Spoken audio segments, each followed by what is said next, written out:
Assalamualaikum warahmatullahi wabarakatuh. Hai guys, kali ini saya Terla Wahid, NIM 22473022, mahasiswa Universitas Muhammadiyah Kendari, Fakultas Keguruan dan Ilmu Pendidikan, jurusan Pendidikan Anak Usia Dini, semester 1. Tujuan saya dalam pembuatan video ini yaitu untuk memenuhi tugas mata kuliah belajar dan pembelajaran dari dosen pengampu Paroni Ameluddin SPD MPD. Untuk mempersingkat waktu, saya akan membahas tentang teori bioheuristik. Apa itu teori bioheuristik? Teori bioheuristik adalah sebuah teori yang mencetuskan oleh Gage dan Berliner tentang perubahan tingkah laku sebagai hasil dari pengalaman. Menurut Gage dan Berliner, teori bioheuristik belajar adalah perubahan tingkah laku sebagai akibat dari adanya interaksi antara stimulus dan respon. Dengan kata lain, belajar merupakan bentuk perubahan yang dialami siswa dalam hal kemampuannya untuk bertingkah laku dengan cara yang baru. Sehingga hasil interaksi antara stimulus dan respon, seorang dianggap belajar sesuatu jika ia dapat menunjukkan perubahan tingkah lakunya. Misalnya, siswa belum dapat dikatakan berhasil dalam belajar ilmu pengetahuan sosial jika dia belum bisa atau tidak mau melibatkan diri dalam kegiatan-kegiatan sosial. Contoh, kerja bakti, ronda, dan lain-lain.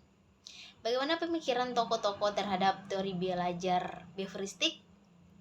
Berikut adalah pemikiran beberapa tokoh utama dalam teori bioheuristik.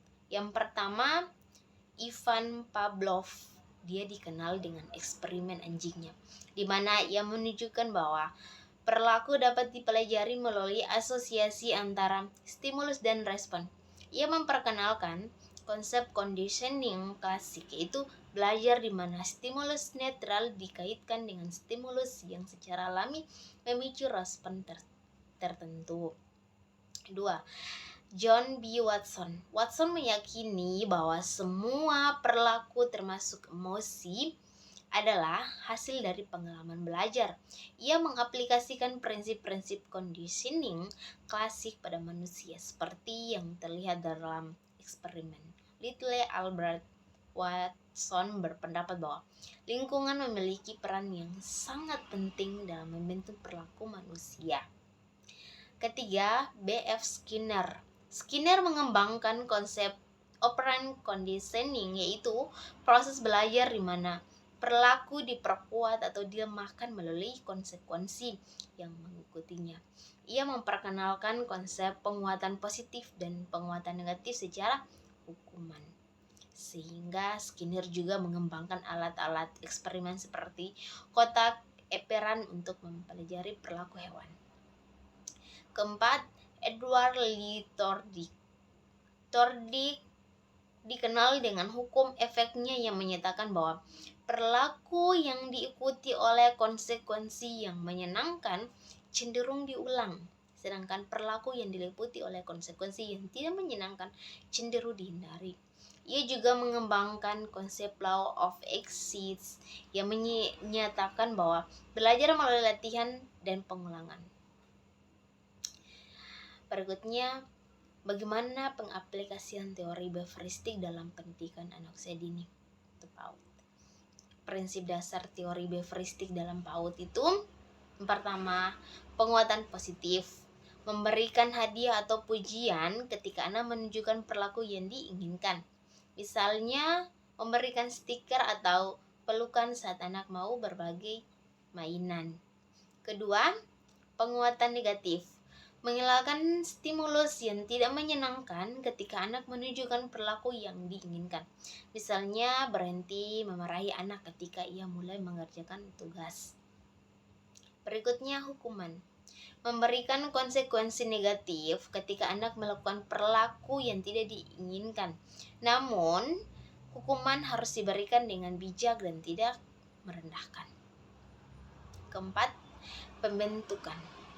Membentuk perilaku baru dengan memberikan hadiah pada setiap langkah kecil menuju perilaku yang diinginkan. Latihan melakukan. Pengulangannya perilaku yang diinginkan untuk memperkuat ingatan dan kebiasaan. Adapun contoh penerapan dalam PAUD dalam teori bioeuristik. Yang pertama, belajar berbagi. Guru memberikan pujian setiap kali anak berbagi mainan dengan teman. Kedua, belajar menunggu giliran. Anak diberi hadiah setelah berhasil menunggu giliran untuk bermain. Ketiga, belajar kebersihan.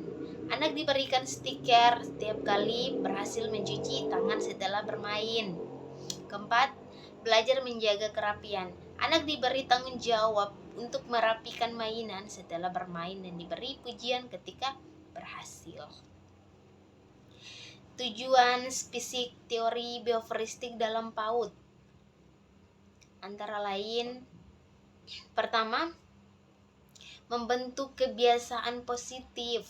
Melalui pengulangan dan penguatan, anak-anak diajarkan untuk melakukan kebiasaan-kebiasaan baik seperti mengucapkan terima kasih, berbagi mainan, dan menjaga kebersihan. Kedua, meningkatkan keterampilan dasar.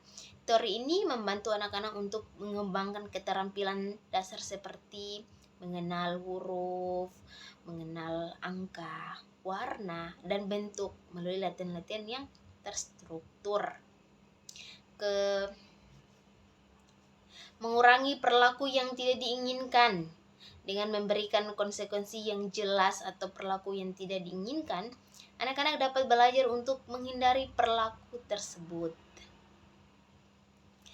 Berikutnya, memperkuat pembelajaran. Melalui pemberian hadiah atau pujian, anak-anak akan termotivasi untuk mengurangi perilaku yang diinginkan dan mencapai tujuan pembelajaran. Berikutnya, menciptakan lingkungan belajar yang konsisten. Teori bioeuristik menekankan pentingnya menciptakan lingkungan belajar yang konsisten dengan aturan dan rutinitas yang jelas sehingga anak-anak merasa aman dan nyaman. Baiklah, sekian pemaparan saya yang terkait dengan teori bioeuristik. Saya mohon maaf bila ada terdapat kesalahan maupun kekeliruan dalam video saya. Akhir kata, fastabiqul khairat, nasrun minallah wa fatun qarib. Wassalamualaikum warahmatullahi wabarakatuh.